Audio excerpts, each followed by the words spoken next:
Bismillahirrahmanirrahim. Assalamualaikum warahmatullahi wabarakatuh. Alhamdulillah kita berjumpa kembali hari ini dalam pembelajaran sejarah peminatan kelas 11. Sebelum kita belajar, marilah kita berdoa terlebih dahulu. Berdoa dimulai. Berdoa selesai. Untuk materi sejarah peminatan kelas 11, untuk yang materi yang pertama yaitu tentang pengaruh perkembangan agama dan kebudayaan Hindu-Buddha terhadap masyarakat di berbagai daerah di Indonesia.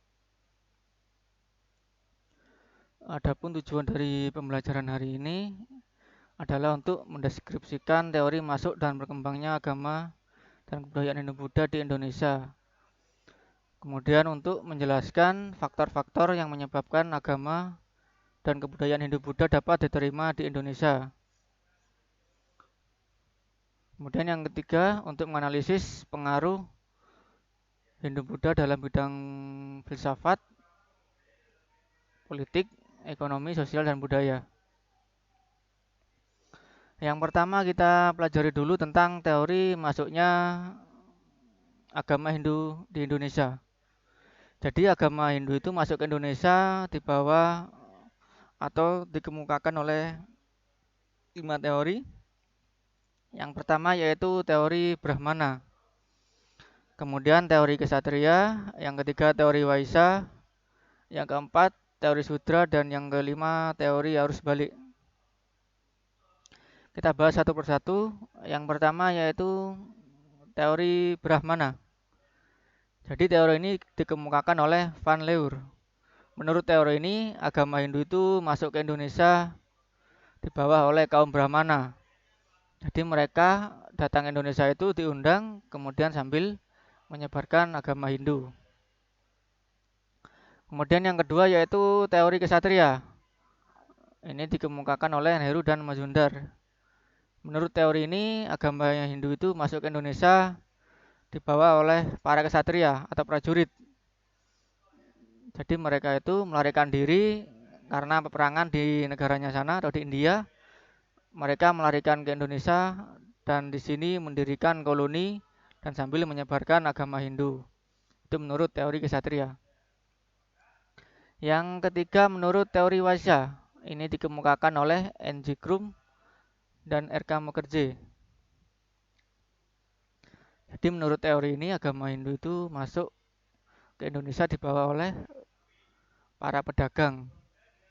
Jadi para pedagang itu datang ke Indonesia selain berdagang untuk menyebarkan agama juga. Pedagang itu antara lain dari yang kebanyakan dari Gujarat, India sana, kemudian dari Persia, Iran, dan dari Cina juga. Kemudian yang keempat, teori Sudra. Jadi menurut teori ini, agama Hindu itu masuk ke Indonesia dibawa oleh orang-orang Sudra. Jadi mereka itu datang ke Indonesia karena diusir dari negaranya dan untuk mencari kehidupan yang lebih baik. Jadi kasta Sudra ini merupakan kasta yang paling bawah dalam agama Hindu. Kemudian sini ada skema tentang masuknya agama Buddha. Yang pertama yaitu dibawa oleh para pedagang. Kemudian dibawa oleh Dharma Duta. Jadi berbeda dengan agama Hindu tadi, agama Buddha itu dibawa oleh dua teori, yang pertama pedagang dan Dharma Duta. Dari pedagang ini mereka sambil berdagang juga menyebarkan agama Buddha. Jadi mereka itu berdagang selama 6 bulan sekali sambil menunggu angin musiman atau angin muson. Kemudian menurut pendapat Dharma Duta, agama Buddha itu disebarkan di Indonesia oleh orang-orang pendeta dari agama Buddha. Ini khusus Dharma Duta ini golongan di bidang keagamaan dalam agama Buddha. Kemudian faktor-faktor yang menyebabkan agama Hindu-Buddha itu diterima di Indonesia. Yang pertama karena jalan dengan budaya yang telah ada di Indonesia sebelum Hindu masuk ke Indonesia. Kemudian tidak ada paksaan. Dan yang ketiga memakai strategi dalam menyebarkannya seperti kesenian, kemudian pendidikan, dan perdagangan. Ini tadi saluran-saluran penyebaran agama Hindu-Buddha. Yang pertama pendidikan, kemudian perdagangan, tasawuf, seni budaya, dan perkawinan. Tapi yang paling besar pengaruhnya adalah dalam sektor perdagangan ini sama perkawinan. Karena mereka itu datang ke Indonesia, kemudian menikah dengan orang-orang pribumi, dan kemudian menetap di Indonesia.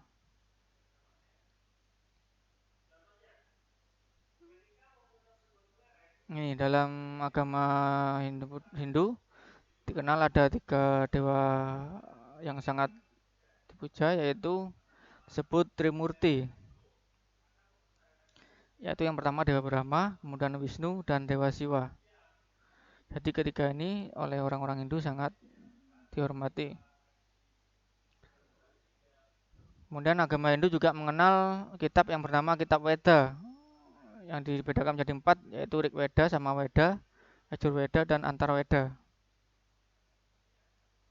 Kemudian dalam agama Buddha dikenal dengan namanya Buddhisme. Ini terkenal pada masa kerajaan Sriwijaya dan Majapahit, yang waktu itu merupakan kerajaan terbesar di Indonesia. Nah, ini merupakan patung dalam agama Buddha. Ini terdapat di Candi Borobudur. Ini menggambarkan tentang aliran agama Buddha waktu itu. Kemudian pengaruh dari agama Hindu-Buddha di Indonesia. Yang pertama, yaitu pengaruhnya dalam bidang filsafat. Kemudian yang kedua bidang politik. Dan yang ketiga bidang ekonomi. Keempat bidang sosial dan seni budaya. Kita bahas yang pertama, yaitu dalam bidang filsafat. Ini dalam agama Hindu-Buddha terdapat namanya reinkarnasi waktu itu. Kemudian dalam bidang filsafat agama Buddha, tujuan akhir adalah Buddha atau pencerahan sejati. Kemudian yang kedua bidang politik. Ini paling besar pengaruhnya di Indonesia karena muncul kerajaan-kerajaan Islam, kerajaan-kerajaan Hindu-Buddha di Indonesia. Mulai dari kerajaan Kutai, kemudian sampai yang terakhir kerajaan Majapahit waktu itu. Kemudian dalam bidang ekonomi, ini pengaruhnya adalah perdagangan semakin luas. Kemudian juga mereka mengenal feodalisme atau sistem feodal. Ini merupakan sistem ekonomi pada kaum bangsawan atau raja waktu itu. Kemudian dalam bidang sosial, ini muncul yang namanya sistem kasta.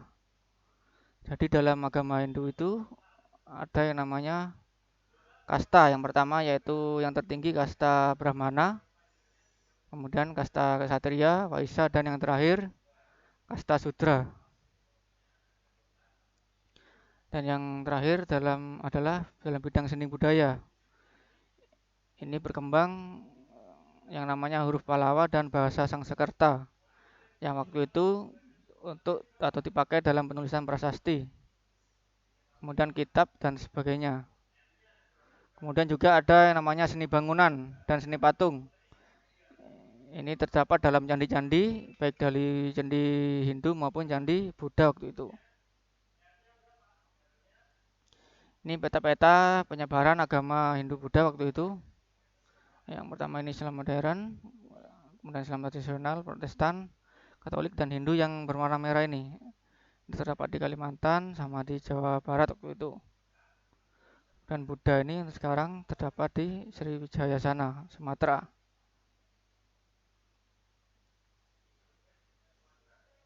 Mungkin itu pembelajaran hari ini tentang masuknya dari agama Hindu-Buddha ke Indonesia.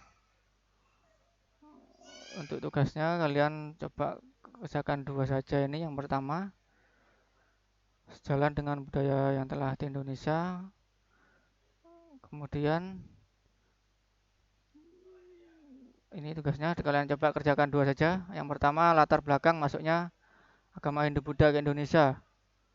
Kemudian yang kedua, sebutkan saluran penyebaran agama Hindu Buddha di Indonesia. Ini coba nanti kalian kerjakan di buku, kemudian difoto dan kirimkan ke WA saya. Nanti pertemuan selanjutnya kita akan membahas tentang kerajaan-kerajaan yang muncul setelah agama Hindu Buddha masuk ke Indonesia. Untuk pembelajaran hari ini saya cukup sampai di sini. Saya Kalian bisa cari referensi atau literasi dari buku maupun internet untuk menambah wawasan. Untuk materi hari ini saya akhiri sampai di sini. Saya akhiri. Wassalamualaikum warahmatullahi wabarakatuh.